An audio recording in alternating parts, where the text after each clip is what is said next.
how do you guys standardize scenes and construction communications efficiently? ABC Scenes was created to solve a common problem in the apparel industry. This is a great initiative. It's very much needed. We want to increase the efficiency so we spend less time and less effort. You guys are building more like a visual library, a system. I've been working as a product developer for more than 20 years. Wow, that's amazing. Big brands know this. Chanel or Armani or even Burberry. You will see how they work with the seams and the details. That is part of the design. And designers, many times, they don't even think about all the possibilities. Wow, that's a great example. There are clearly many breakthroughs. I do want to touch a little bit upon on the challenges too. Welcome to Techpackers, the show where we explore better ways and smarter ways to create products for fashion and lifestyle. I'm Sayam, joined by my co-host Sarah, and today we are talking about the power of standardizing communication in fashion. And to unpack this, we are delighted to have Belu Chi from ABC Seams. Hi, Belu. Delighted to have you here. Hi, thank you guys for having me. It's a pleasure for me. Lovely to have you here. All right, let's start with this. Help us break down what ABC does and how do you guys standardize scenes and construction communications efficiently between the stakeholders, which are the product development teams, both in brands and manufacturer side? ABC Scenes was created to solve a common problem in the apparel industry, and that is the lack of consistency in explaining the sewing seams and the construction details. For example, when you start working in the industry, you are going to find different type of tech packs, but especially speaking about constructions, we are going to see two groups. One group is those text packs that almost don't mention constructions at all. So in those cases, the manufacturer has to follow the drawing and kind of guess how the construction is done. And then the other groups are those tech packs that you can see some explanations, and those can be descriptions. So they are based on text, and those are the hardest sometimes to understand for manufacturers. And that is due to the inconsistency in the terminology. For example, we have roll hem and roll stitch, and that's very easy to confuse one with another. Or the roll hem, some people call it baby hem, for example. So those differences in the terminology may create confusion. And then you have the other text pack that they have sketches or diagrams for seams.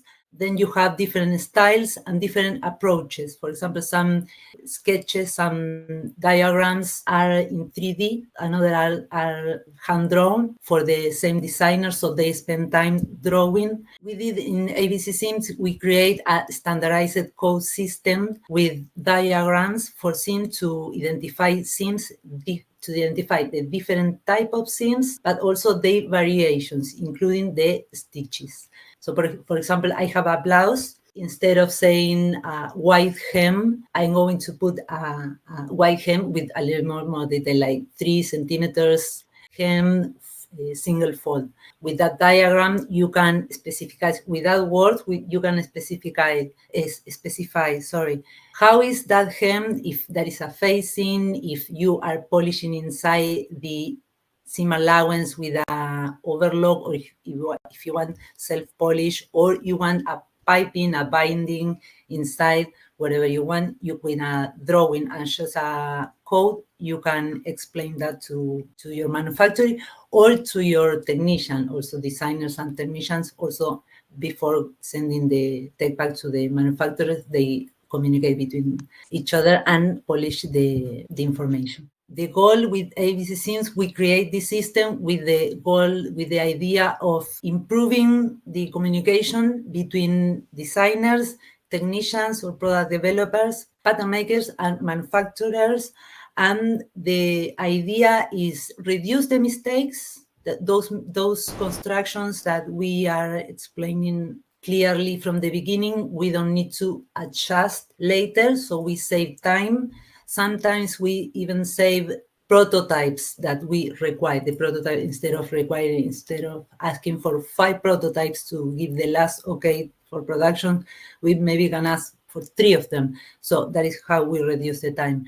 Another thing, we want to increase the efficiency, so we spend less time and less effort that Mhm. way. So, in a nutshell, you guys are building more like a visual library, a system that helps all the stakeholders communicate efficiently and everybody's on the same page when it comes to technical specification, the details, and they follow your guide, both in like everyone involved in the supply chain, to have that consistency. And that's how the standardization in communication comes in. Very interesting. And I'm very curious to learn, like, how do you guys um, create these standards? With that, what I mean, how do you come up with this standardization, so to say?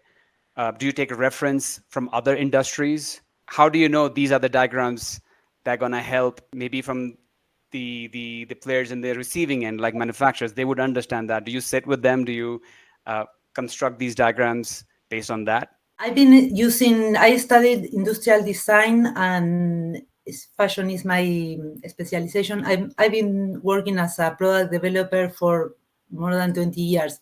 And I've been always using the diagrams, but there were no code system that helped me to use in a simple way, like copy and paste those diagrams. So I used to draw myself the diagrams. So that is how I know that they work, because the results were usually good. And actually, sometimes I used to ask for manufacturers, I want this. And they say, well, I cannot do this, or that is going to be too expensive. Let's do this. And they send me another diagram. And communication was very fluid. So for my experience and other colleagues that I've been working with, I know diagrams work, manufacturer properly understand them. And we start with ABC Sims. When I moved to Australia, I started working as a freelance product developer. I was teaching sewing and pattern making classes, and just it was kind of intuitive. I start to develop my own system to explain my students what they were going to learn. I start develop a code system, and then at some time they start to ask for that. And then my clients, the ones that I was developing the tech packs here in Australia, so they start to ask for a catalog or a reference. Yes, that's how ABC Sims. I start in 2015, but it was officially born in 2017. Wow, that's amazing. It just Yes. reminds me of how Sarah, we built Techpacker. I remember Sarah used to send these kind of like pre-filled template, not pre-filled, but like some Excel templates to some of his friends to be able to communicate better with their manufacturers because they seek for his help. Sarah, you wanna talk about that a little bit? How that story went? Yes, of course. First of all, Belu, this is amazing how it's actually, since I've been on the factory floors many times, and I've seen the example that you gave about baby seam and roll seam. I can relate to it very well, because that's where a lot of times the confusion happens. And then you're running around asking questions, going back, and especially when you're working in Asia compared to Western world, it's 12 hours difference, and then you have to wait for the next day to get the answers. So it's usually a very time consuming tasks in product development in sample rooms. So this and construction a lot of times also, um, since I've spent a lot of times with designers as well in US, um, there's this continuous feedback that I receive, which is um, also the experience. The new designers, the assistant designers who are coming out, Also learning about these seams and construction. It's not same as how it used to be, where you would spend a lot of time actually on the factory floors. Many of these new assistant designers who are coming in, they don't really get to spend that much time in factories understanding the the idea of what seams would work on what product, and also what you mentioned earlier, whether or not it's going to be cheaper or not going to be cheaper, what will be the price implication of those kind of seams. So yeah, overall I think this is a great initiative. It's very much needed.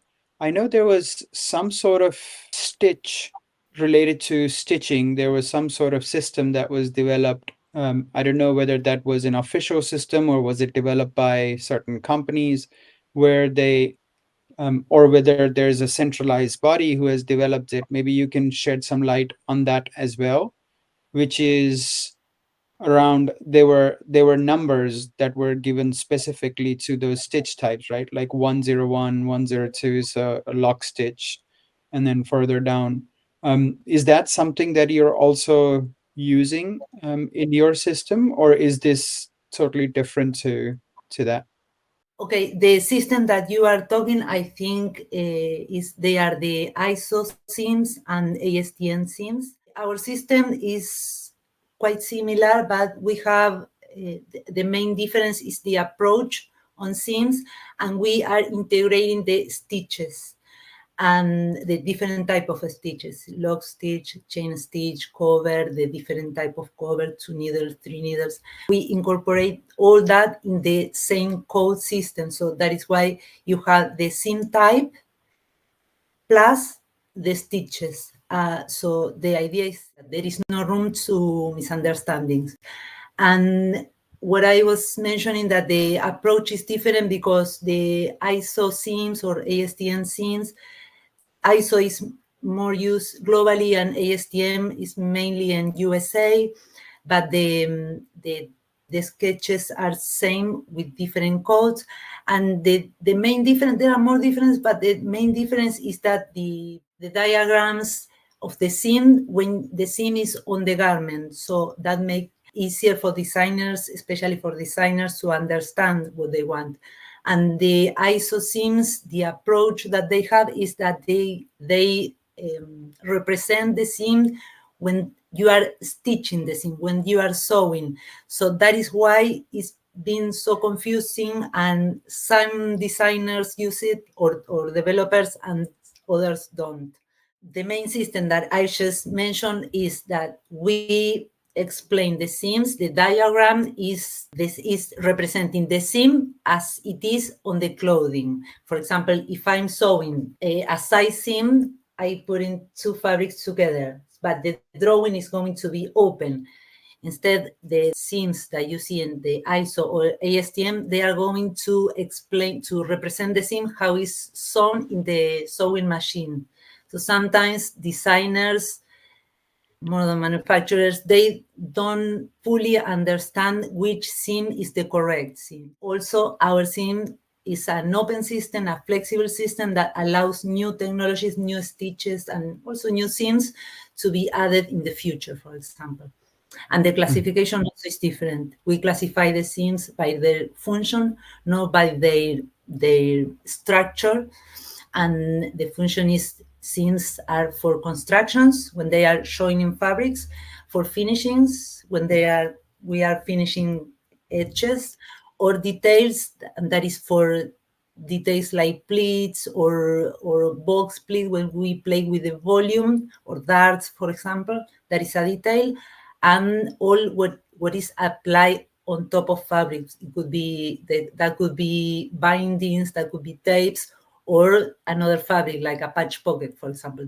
That should, it will be a detail in our system. So that those are the main differences. There's one Great. thing, I mean, first, it's going great. So the way you're explaining things, it's amazing, and it's helping us to also come up with a lot more questions, which is amazing. So this is exciting because it seems like it also is useful for people who do not really understand those kind of seams. So it's also very useful for them to learn on how to apply these seams in different type of products which they are designing. So if, because you mentioned that it's more focused on application, on construction, so that's where you have grouped them together specifically around that. So this is, it seems like it's also very useful for beginners. Maybe if you can shed some light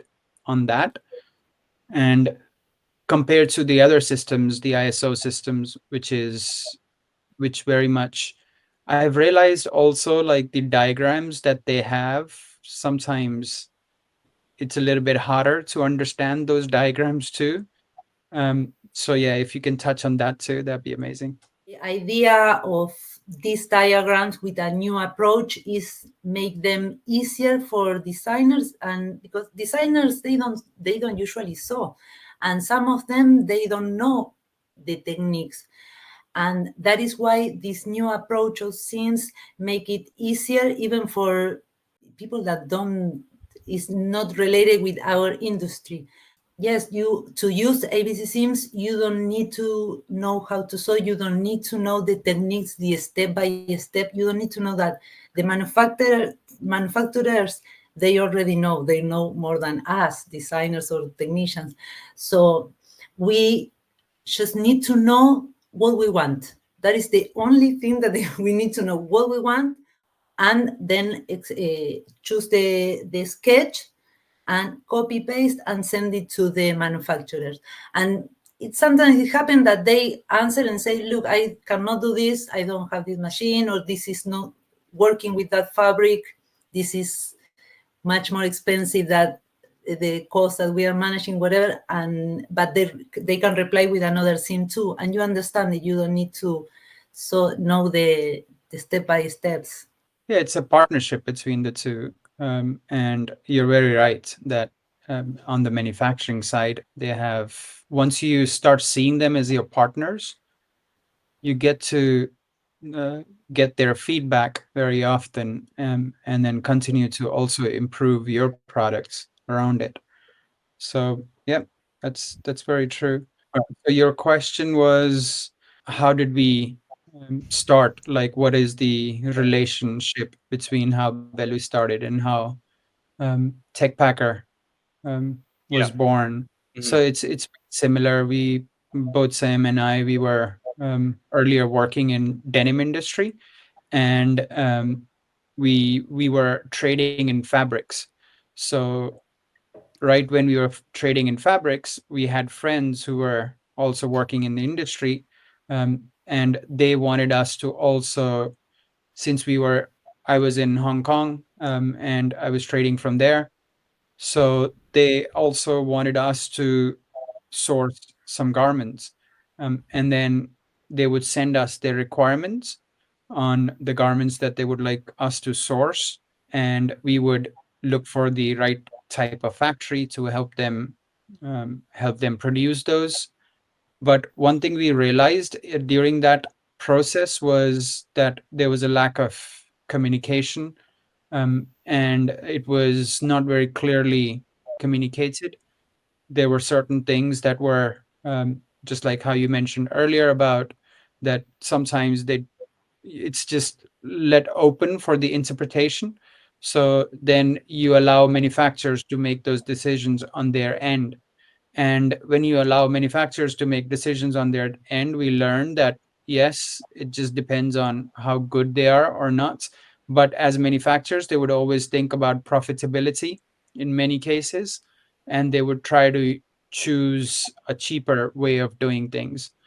So that's where we build these very simple forms, like a drop downs and things on Excel or Google form at that time, and we would ask them to fill those out, like and identify specifically.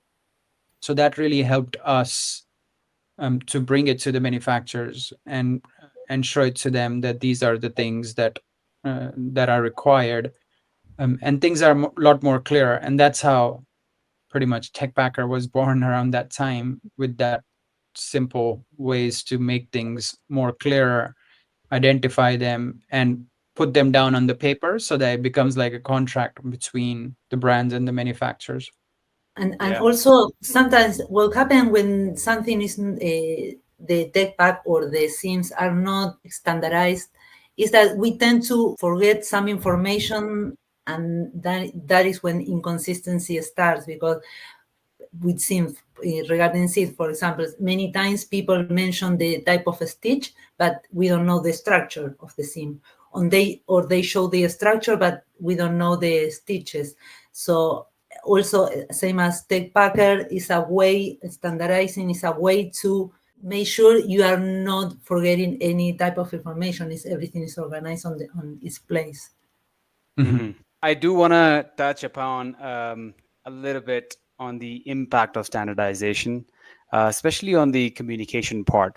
Um, Belu, give us some real world examples for our audience so that something relatable, how ABC Seams has helped certain brands or manufacturer optimize and make the communication seamless, because that part makes it much more easier for especially the brands who are considering or who don't know much about it, how powerful standardization of communication could be, especially when it comes to seams and construction diagrams. Okay, one of the benefits of using standardized SIMs is that communication is easier between the team, between internal teams and external teams. That improves relationships too, and speeds up the process, the developing time, as we mentioned before.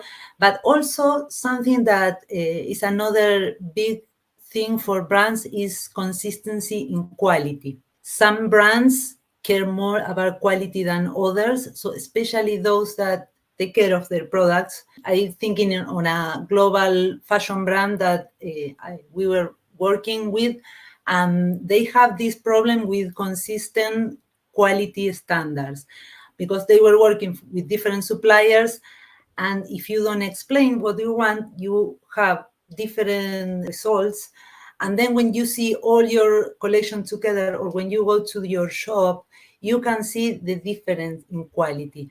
And that is very evident. For example, it is very common in fashion, in big fashion brands, that they have one style and different suppliers for that style because they want different qualities or whatever the reason. So that style is the same style and it has to look the same, no matter what supplier, if it's in China, if it's in India, or no matter who is making that style. For example, I remember when working with this factory and this fashion brand, and they show us a dress that was made with two factories. The dress has a facing inside, and one factory, for example, the scene wasn't properly explained. They just they just say that they want a 4 centimeters facing, but one facing was without understitch, and the inside of the facing, the seam allowance of the facing was with overlock and one stitch on top. Top is the top stitch from the front. And the other dress, same dress, different factory, it has an understitch, and then the seam allowance of the facing was polished, like self-polished. So when the dress is in the on the hanger especially, they look quite different. But then also that particular dress, I remember it has a slit on the side, and same with the hem, polishing the slit. One was a double fold hem, and the other one was a single fold hem with overlock and top stitch. Same thing, different constructions. But even worse was the zipper, because one zipper was a pretty tight dress on the top. So that zipper was an invisible zipper. One factory polished the edge of the zipper with a piping, with a binding or piping, depending on how you call it, with the self fabric. But the other factory wasn't polishing the zipper. So those kind of inconsistencies make a damage in the brand. And also, as we were talking before, that requires a lot of extra time, because of course, you had to make rectifications.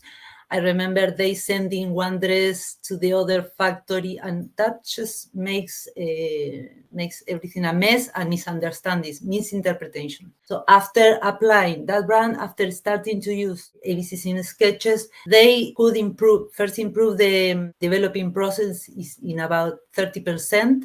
So they require a few less samples because you always have things to improve with the prototypes, but you can focus on measurements and fit if you require properly your construction from the beginning. There is not much to adjust. Also, the fittings are better because those are the proper constructions, so you can really see how they fit. And then a smaller brand, for example, it was an independent designer that was first, he was struggling finding factories overseas because people didn't take him seriously because he was small and Techpack wasn't that professional. His explanation were not that professional. So first he was struggling in finding the supplier. And then the problem was with the sample that he used to receive. He wasn't happy. And same thing, instead of you want to when you are developing a style, you want to give the prod as soon as possible. You don't want to ask for a lot of samples. So this person was asking for, I think it was an average of 5 styles, 5 prototypes per style, and that is a lot. Same thing after applying, starting use diagrams for scenes, explaining each scene, being more precise. He improved his results, but also his confidence as a designer, because he started to learn more. And once you start to use this type of technical language, visual language, you start to feel more confident because you see the results. So that goes on to tell us the the impact of standardization is not just limited to removing these discrepancies, but it also somehow results in like less cost, faster timelines, better quality products, and what you said, the confidence. It gives that confidence to the designers to sort of explain their requirements. Great. So I mean, there are clearly many breakthroughs here with that you've experienced with ABC Seams. I do want to touch a little bit upon on the challenges too, because I'm sure this is not a cakewalk. This is not an easy work. I'm sure there are some limitations, and I wanted to understand from you what are those challenges of creating such system, and also convincing brands to adopt these systems, because a lot of companies, brands sort of like hesitate, like they find it either expensive, or they don't want to learn, or they don't have the manufacturing partners. How do you go about that? How do you overcome those challenges? Yeah, the first challenge when we start creating ABC scenes was making this easy and intuitive and practical to use, especially for designers and technicians or product developers. And finding a logical way to organize the seams, that was a challenge. It took a lot of time because of all the variations that are within the seams. So that was a huge challenge. I remember having walls with papers with seams and taking note this here, and that was a big job. And testing. Regarding the market, yes, the big challenge is the diversity that we have. We were talking that how the people over time have adopted different techniques on different times, different ways to explain their ideas, and changing that way to work is sometimes difficult and like a resistant to change, and that is absolutely understandable. But the key for us, for ABC Sims, is showing the benefits of using this system, showing them how they can not just improve their work, but reducing the mistakes, allow them to focus more on the things that they really need to focus.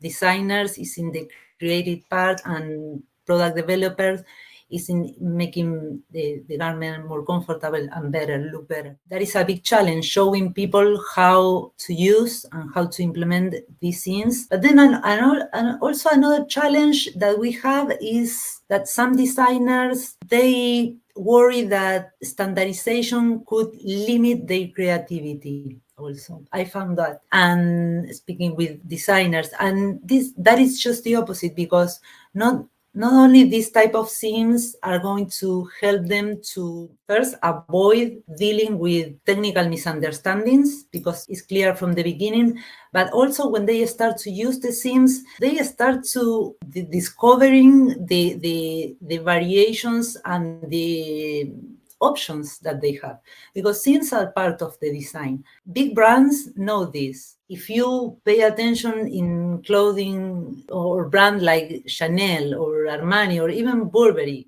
you will see how they work with the seams and the details, and that is part of the design. And designers, many times, they don't even think about all the possibilities that they have. So that is another challenge, showing designers how to be more creative by using ABC seams and standardized diagrams. Yeah, I mean, absolutely, because this is something that I have often heard it from my wife, who used to have a fashion brand before, and she did hesitated to adopt such systems because one, it did sort of restricted, according to her creative processes, and also geographical differences. Sometimes, every region, every country have their own systems, so to say. So it's hard to convince your partners, your manufacturing partners, to get on board with that too. So especially for small brands or even mid-sized brands, it's more about getting the samples on time and doing it because they're getting a good price point from a manufacturer. So they don't want to overburden or overimpose on manufacturers themselves. But yeah, talking of challenges, I mean, I do want to talk a little bit more on the challenges beyond seams and construction diagrams, because there's a lot of discrepancies in product development data, the communication between the stakeholders. Sarah, so you work very closely with our clients on our platform who are managing all this information and communicating with their partners, manufacturing partners. What other discrepancies have you heard or observed from these clients that does or might require some standardization as well? One thing that Belu touched on was there are, I mean, two specific reasons why what usually causes the problem. One is that you do not identify, that you do not mention anything, and the other is you do mention, but that doesn't really fit well with that specific type, right? So the same thing, I mean, I remember one instance where this is for a very large scale retailer in US. They had close to 1,000 stores. And there was one time where very, very similar to, they were multi-sourcing. So denim was a huge business for them. So in a back to school season, which is usually when kids go back to they're coming back to school. In that specific season, they used to sell millions of same style. So you cannot produce in the same factory. You have to produce the same style in multiple factories. So you have to multi-source. In one case, there was this one factory where things were there were few returns that was happening, which was more than usual, right? In stores. So then we looked back into where those garments were coming from, which factory, and we figured that there was something that was causing the bottom hem to rip. So they were opening, the seam was opening in the bottom hem. And it was, whereas there were actually one factory where this issue was, whereas the other factories, this issue, it wasn't happening in their specific factories. So I remember spending a week in Shanghai during that time, trying to identify why this problem is happening. So initial reaction was it could be because of the washing, because in denim you do a lot of wash techniques. So it could be because of heavy grinding in that specific area, but we did a lot of experimentations. It wasn't because of that. In sample rooms, it was all okay, but actually in production, you could see that when the garments were coming out, that specific seam was ripping. What we figured towards the end was we identified on the tech pack the brand of the thread, but what we didn't identify was the size of the thread. So since it was left open for interpretation, the thickness of the thread and the tech size, which they usually call it, um, since it was left open for interpretation, the factory would always find ways to use anything that would save them money. So in the end, this was the reason why there were so many returns happening, just because a factory was saving 1 cent or 2 cent extra on threads.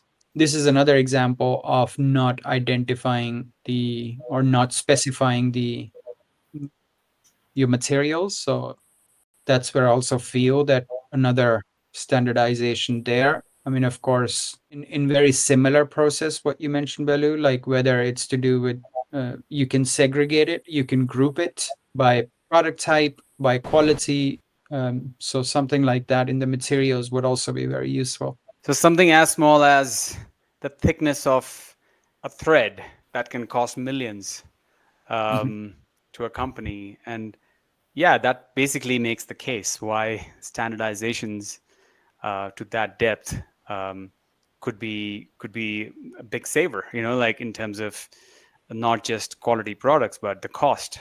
Wow, that's a great example because it really clarifies, like especially when you are involved with a global supply chain, when you're involved with manufacturers who, of course, are seeing what margins that they can have when they take these projects. The onus is on the brand side, and that's where the standardization comes in. It should be right there from the beginning of that product development journey. Great. I mean, this is a great premises for me to jump onto the next part, because I do want to quickly touch upon the future of standardization and how technology plays a role in that.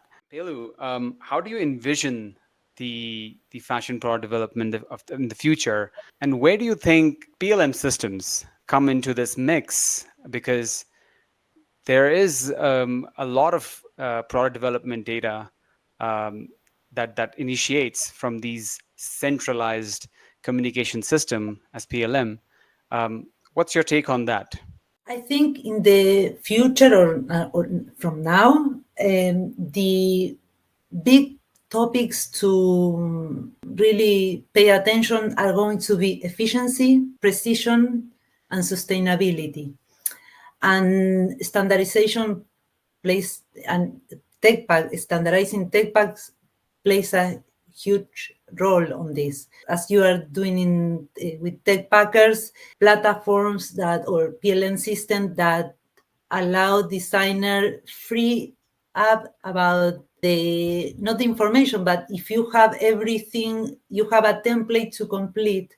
That template had to be flexible, of course, to allow the different typologies of clothing, the different type of clothing. It helps to focus on those topics in efficiency, and especially by organizing all the information and giving clarity to manufacturers and to ourselves. Because if we forget about the specifying the type of thread, for example, we don't realize all the problems that can cause. But if we have a standardized tech pack and standardized system that is required, putting the information for that thread, for example, we don't forget that, and that is a big costly mistake that can be avoided from the beginning, for example. So I think we are living a big time in standardization because of the technology, because of the AI, and that is another reason why we need to be very organized to take the most of those technologies. I think is a big change.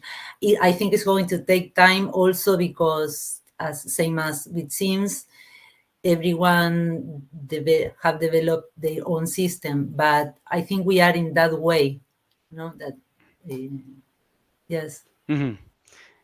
Yeah, these are one of the things that Sarah and I were very curious to why we were curious to learn about the standardization in general, because the product development journey, it starts on some systems like PLM, and that could be the starting point of where we can, and this is my own personal thought, where we can sort of educate the designers right from the beginning when they start to input their product development data, how they can uniform through the product development cycle. And that's what made us so curious, because I remember, Sarah, maybe you can also shed a bit more light after this. I remember that client who continuously asked us about Pantone libraries, because they wanted that standardization from the platform itself, start from there itself, from all their team members are on the same board, and that could be communicated right to the manufacturer, so there are no problems over there. So yeah, I mean that's something I felt PLM system definitely could play a big role. Do you remember that story, Sarah? Yeah, so colors, I mean, again, just like um, seems now what Belu is doing, it seems like that Pantone has done a great job in standardizing the colors.